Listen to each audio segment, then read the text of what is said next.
ایک صحابی بارگاہ رسالت میں حاضر ہو گئے، حاضر ہو کر عرض کرتے ہیں یا رسول اللہ صلی اللہ علیہ وسلم، میرے 2 اونٹ ہیں اور دونوں اونٹ پاگل ہو گئے، دیوانے ہو گئے ہیں۔ اب مجھے بتائیں، اگر اونٹ دیوانے ہو جائے یا پاگل ہو جائے، علاج کے لیے کہاں جائیں گے؟ ڈاکٹر کے پاس جائیں گے نا، طبیب کے پاس جائیں۔ لیکن صحابی کہاں حاضر ہو رہا ہے؟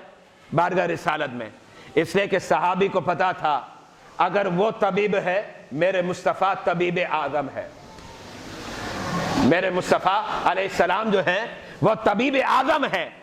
کیا عرض کرتے ہیں یا رسول اللہ صلی اللہ علیہ وسلم، میرے دونوں اونٹ بابلے ہو گئے ہیں، اور فرمایا یا رسول اللہ میں بہت پریشان ہوں، اور پریشانی کی وجہ کیا ہے؟ فرمایا میرے پاس صرف ایک باغ ہے اور اسی باغ کے اندر میرا فیملی مکان ہے۔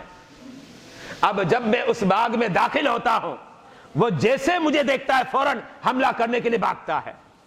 میں اس باغ میں نہ ٹھہر سکتا ہوں اور نہ داخل ہو سکتا ہوں، اور اس کے بغیر میرا کوئی چارہ بھی نہیں ہے، آپ کچھ کیجئے۔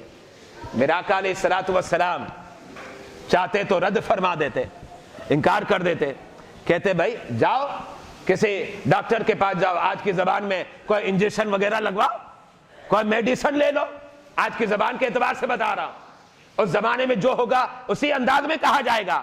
لیکن میرے آقا علیہ الصلوۃ والسلام نے جب اس بات کو سنا تو آپ نے کیا ارشاد فرمایا؟ اسی وقت فرمایا چلو میرے ساتھ۔ آپ نے فرمایا چلو میرے ساتھ۔ میرے آقا علیہ الصلوۃ والسلام جو ہے اب اس صحابی کے ساتھ اس باغ کی طرف جاتے ہیں۔ جب باغ کی طرف گئے، دروازے پر پہنچ گئے، میرے آقا علیہ الصلوۃ والسلام نے صحابی کو فرمایا دروازوں کو کھولو، دروازے کو کھولو۔ صحابی نے عرض کی یا رسول اللہ یہ تو باولا ہے، یہ تو دیوانہ اور مست ہے، کہیں ایسا نہ ہو میں دروازہ کھولوں اور وہ اونٹ آ کر حملہ کر دے اور آپ کو تکلیف نہ پہنچ جائے۔ یہ صحابی کو خیال تھا نبی کے دربار کا، بارگاہ رسالت کا۔ میرے آقا علیہ الصلوۃ والسلام کیا فرماتے ہیں؟ فرماتے میری فکر مت کرو، میری پرواہ مت کرو، بس دروازہ کھولو اور تمہارا جو کام ہے رب کے فضل سے میں کروں گا، میں اس کا علاج کروں گا۔ اب کیا ہوا؟ اس صحابی نے دروازہ کھولا، جیسے دروازہ کھولا اندر میں اونٹ تیار بیٹھے ہوئے، کیونکہ دروازہ کھولنے کا جیسے آواز آتا ہے نا، فوراً اونٹ اپنی جگہ سے کھڑے ہو جاتے ہیں اور کھڑے ہو کر دروازے کی طرف دیکھتے ہیں کہ جیسے یہ اندر میں کوئی داخل ہوگا فوراً حملہ کریں گے۔ اب جیسے دروازہ کھولا جا رہا تھا اور آواز ان اونٹوں کو پہنچا، وہ اونٹ کیا ہے اپنی جگہ سے کھڑے ہو گئے۔ اب وہ تو تیار ہو گئے حملہ کرنے کے لیے، لیکن جیسے دروازہ کھلا اور اونٹ بھاگے، جیسے اونٹ حملہ کرنے کے لیے بھاگے، میرے آقا کا جلوہ دیکھا، جمال مصطفیٰ دیکھا تو ٹھہر گئے۔ ایسا لگتا ہے کہ گاڑی اسپیڈ میں جا رہی تھی، کسی نے بریک لگا دیا، گاڑی اسپیڈ میں جا رہی تھی اور کسی نے جو ہے اچانک میں بریک لگا دیا، اور جب اچانک میں بریک لگایا جاتا ہے تو آپ کو پتا ہے تھوڑا آواز بھی آتا ہے۔ تو اب وہ اونٹ دوڑتے ہوئے حملہ کرنے بھاگے، لیکن جب جمال مصطفیٰ کو دیکھا، اب وہ اونٹ کیا ہے وہی بریک لگاتا ہے اور وہ دونوں اونٹ جو ہے ٹھہر جاتے ہیں۔ جب اونٹ ٹھہرے، میرے آقا اندر میں تشریف لائے۔ اب ان دونوں اونٹوں نے کیا کیا؟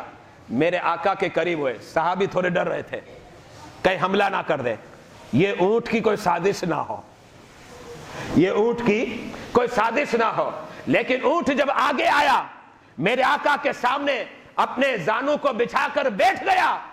اب اونٹ نے کیا کیا پتا آپ کو؟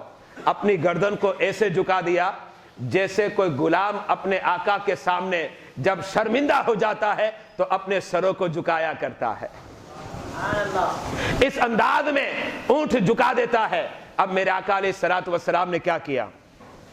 میرے آقا نے ان دونوں اونٹ کے کان پکڑے ایسے، اور کان پکڑنے کے بعد صحابی کو فرمایا لو ابھی ان اونٹوں کو سنبھالو، آج کے بعد کبھی تکلیف نہیں دیں گے، ہمیشہ تیری اطاعت کریں گے۔